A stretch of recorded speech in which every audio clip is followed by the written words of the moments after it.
रामनवमी की आप सभी को हार्दिक हार्दिक शुभकामनाएं। दोस्तों, इस दिन राम भगवान का जन्म हुआ था, ये तो सभी को पता है।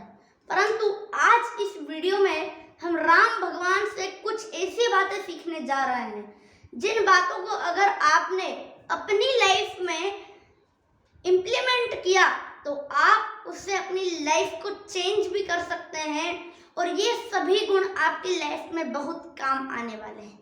तो चलिए शुरू करते हैं। सबसे पहली बात जो उनकी सीखने की है, सबसे पहला पॉइंट वो है ट्रांसफॉर्मेशन। दोस्तों, ट्रांसफॉर्मेशन का हिंदी मीनिंग होता है रूपांतरण, यानी कि रूप बदलना, रूप चेंज कर देना।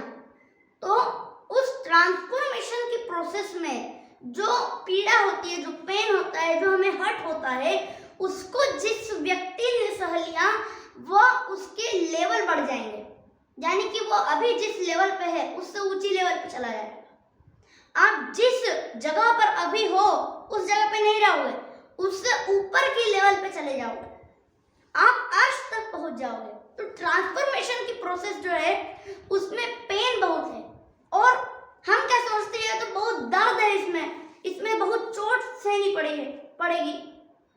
ये सब चीजें करने से क्या फायदा, तो कोई दूसरा काम कर लेते हैं और उस काम को हम छोड़ देते हैं। ऐसे ही करते करते बहुत से काम को छोड़ देते हैं, परंतु एक काम में अगर आप लगे रहते हैं, आप चाहे 100 काम छोड़ दें, 101 वाले काम पे आप अगर पहुंच जाएं तो उसमें भी आपके ट्रांसफॉर्मेशन के लिए आपको दुख तो सहना ही पड़ेगा।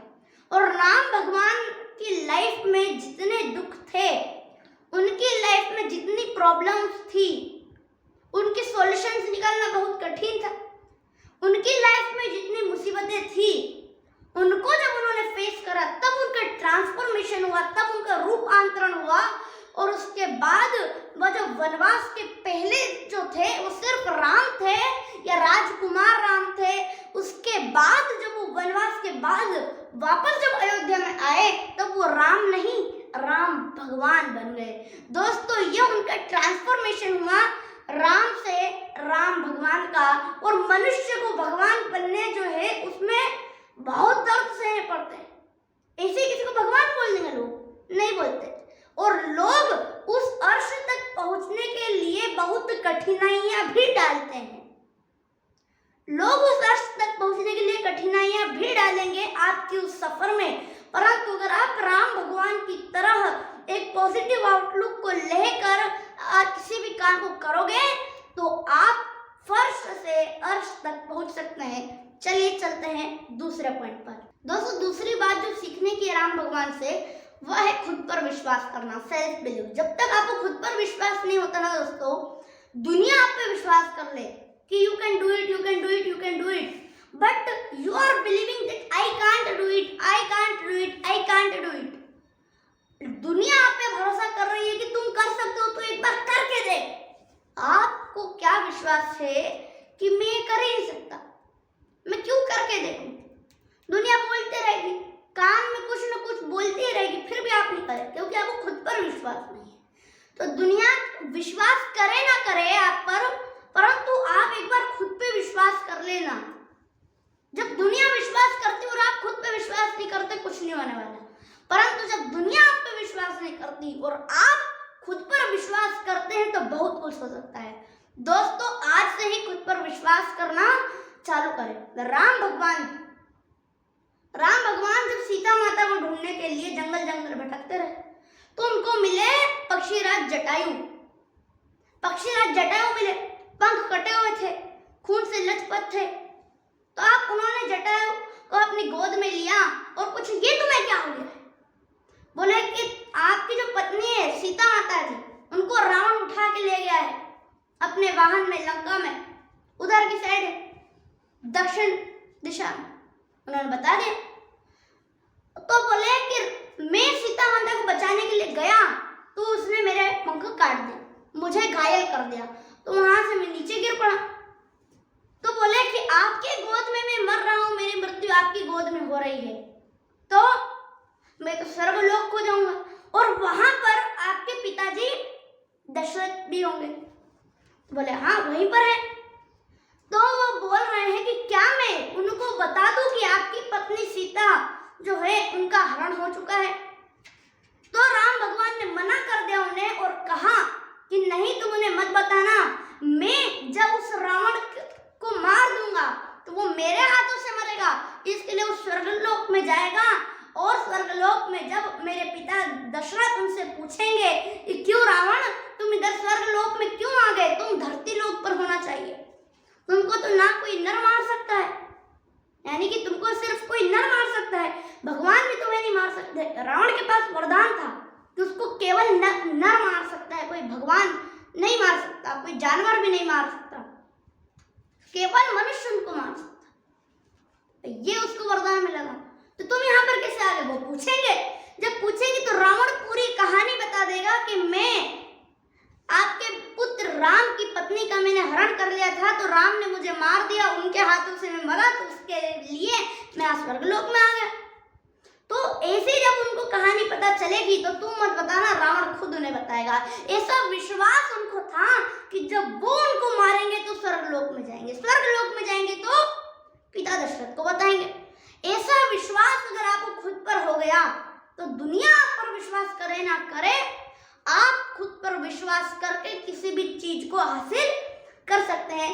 चलिए आगे बढ़ते। दोस्तों, राम भगवान से जो तीसरी बात हम सीखते हैं वह है पॉजिटिव आउटलुक। दोस्तों, राम भगवान के लाइफ में अगर नजरिए की बात करें तो राम भगवान की लाइफ में जो प्रॉब्लम्स आई उसको उन्होंने पॉजिटिव तरीके से देखा।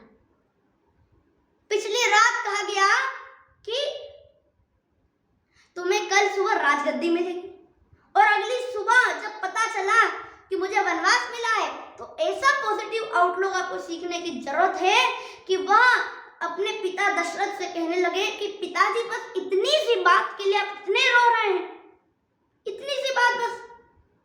यही उन्होंने कहा, पॉजिटिव आउटलुक। वनवास चले गए। वनवास चले गए तो भरत आए, वह उनकी माला भी ले सकते थे, वह उनका कपड़ा भी ले सकते थे, वह कुछ और भी ले सकते थे, परंतु उसके बावजूद भी उन्होंने उनके चप्पल ले गए। और पहले के जंगल कैसे हुआ करते थे, उसके बावजूद भी नंगे पैर उन जंगलों को उन्होंने पार किया। आज के जंगल तो कुछ नहीं है, पहले के जो जंगल थे कि यहाँ से लेके आप वहां तक भी जाएं तो कांटों को झेलना पड़ता था, ऐसे जंगल थे। उसके बावजूद भी चप्पल ले गए, कोई एक्सप्रेशन नहीं, बिना कोई विचार किए दे दिए चप्पल। रावण उनकी पत्नी सीता को उठा कर ले गए, फिर भी पॉजिटिव आउटलुक कि ऐसा नजरिया पॉजिटिव कि हाँ, उस रावण को जिसने मेरी पत्नी सीता को उठाया के ले गया है उसे भी मैं मार दूंगा, ऐसा पॉजिटिव आउटलुक। दोस्तों, इस प्रकार से अगर आपके अंदर ऐसा पॉजिटिव आउटलुक आता है, आप हर चीज को पॉजिटिव सकारात्मक नजरिए से देखते हैं, तो दुनिया आपके लिए हमेशा पॉजिटिव रहेगी। कोई आपको नेगेटिव करता जाए, उसके बावजूद भी आप हमेशा पॉजिटिव रहेंगे। और अगर आप पॉजिटिव रहेंगे तो कोई भी मुश्किल आपके सामने ज्यादा देर तक टिक नहीं सकती। चलिए आगे बढ़ते हैं। दोस्तों, चौथी चीज हम सीखते हैं राम भगवान से, वो है कि अपनी रिस्पॉन्सिबिलिटी खुद लें, अपनी प्रॉब्लम्स के सॉल्यूशन खुद निकालें, अपनी मुसीबतों को सॉल्व खुद करें, अपनी प्रॉब्लम्स को सॉल्व खुद करें। दोस्तों, जब राम भगवान की पत्नी सीता माता का हरण हो गया था, तब उन्होंने अपना जो अयोध्या थी उसमें सेना नहीं मंगवाई, क्योंकि उन्होंने सोचा कि मेरी रिस्पॉन्सिबिलिटी मुझे खुद लेना है, मेरी प्रॉब्लम मुझे खुद सॉल्व करना है। दोस्तों, इस प्रकार से बहुत से जो लोग हैं वह क्या करते हैं कि अपनी रिस्पॉन्सिबिलिटी खुद नहीं लेते, कुछ भी होता है तो अपने फ्रेंड को फोन लगाते हैं, कुछ भी होता है तो अपनी रिलेटिव्स को फोन लगाते हैं। इधर ये सब गलत नहीं है। अगर आप सिर्फ और सिर्फ छोटी छोटी सी प्रॉब्लम्स में अगर आप अकेले हैं, परंतु राम भगवान से यह चीज आपको सीखने की जरूरत है। अदरवाइज मत लीजिएगा मेरे बात को, परंतु आपको अपनी रिस्पॉन्सिबिलिटी खुद लेने की जरूरत है, जिससे आप किसी बड़ी मुसीबत को सॉल्व करने के आप कैपेबल बन जाते हैं। इसके लिए आज से ही आप भी राम भगवान की तरह अपनी प्रॉब्लम्स खुद सॉल्व करें, अपनी प्रॉब्लम्स की रिस्पॉन्सिबिलिटी, अपनी खुद की रिस्पॉन्सिबिलिटी खुद लें, दूसरों के ऊपर निर्भर ना हो। Last but not the least, जो आखिरी चीज हम सीखने जा रहे हैं राम भगवान से वह है कि अपनी शक्तियों का सही जगह उपयोग करें। दोस्तों, राम भगवान के पास शक्तियों की कोई कमी नहीं थी, परंतु उसके बावजूद भी उन्होंने अपनी शक्तियों का सही जगह उपयोग करा। जब उन्हें समुद्र को लांघना था रावण की लंका में पहुंचने के लिए और उससे युद्ध करने के लिए, तब समुद्र को लांघने के लिए पुल चाहिए था, सेतु चाहिए था, जिसे हम राम सेतु के नाम से जानते हैं। तो जब किसी को कोई आइडिया नहीं आ रहा था, तब लक्ष्मण जी ने कहा कि भैया, आपके पास इतनी शक्तियां हैं, तो आप इस समुद्र को सुखा क्यों नहीं देते? समुद्र को जब आप सुखा देंगे तो आसानी से सब पहुंच जाए। समुद्र को सुखा दीजिए। राम भगवान चाहते तो उस वक्त समुद्र को सुखा सकते थे। अपने कार्य को पूर्ण करने के लिए वो समुद्र को सुखा सकते थे, परंतु उन्होंने सोचा इससे दूसरों का जो नुकसान होगा ना, इस धरती पे तो पानी कम हो जाएगा ना। इसके लिए उन्होंने यह सोचकर अपनी शक्ति का इस जगह पर गलत उपयोग नहीं करा।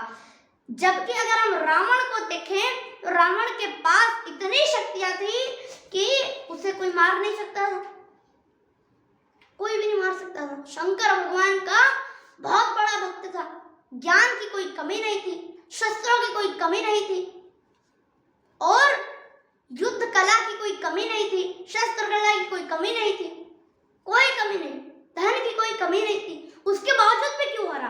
क्योंकि उसने अपने जीवन में जिन भी शक्तियों का उपयोग करा, वे सभी शक्तियों का उसने उपयोग गलत जगह करा, गलत जगह अपनी शक्तियों का उपयोग करा। उसकी वजह से वो हार गया युद्ध में, राम रावण युद्ध में वो हार गया। आखिर में उसकी मृत्यु हो गई। लास्ट बात जो सीखने की है राम भगवान से, वो यह है कि आपको हमेशा अपनी शक्तियों का सही उपयोग करना है। चाहे आपके पास बहुत ज्यादा शक्तियां हो या कम शक्तियां हो, जितनी भी शक्तियां हो आपके पास, परंतु उन शक्तियों का आपको हमेशा सही जगह उपयोग करना चाहिए। अगर ये पांचों चीजें आपको राम भगवान की बहुत अच्छी लगी तो आप इस वीडियो को लाइक कर दीजिए और बहुत से लोगों के साथ शेयर कीजिए। आपके ही नहीं और भी बहुत से लोग हैं जिनके यह वीडियो काम में आएगी। राम भगवान की 5 बातें वो सीख सकते हैं, अपनी लाइफ में इम्प्लीमेंट कर सकते हैं और अपनी लाइफ को चेंज कर सकते हैं। और आपको लास्ट में सभी से कहना चाहूंगा कि रामनवमी की आप सभी को हार्दिक हार्दिक शुभकामनाएं।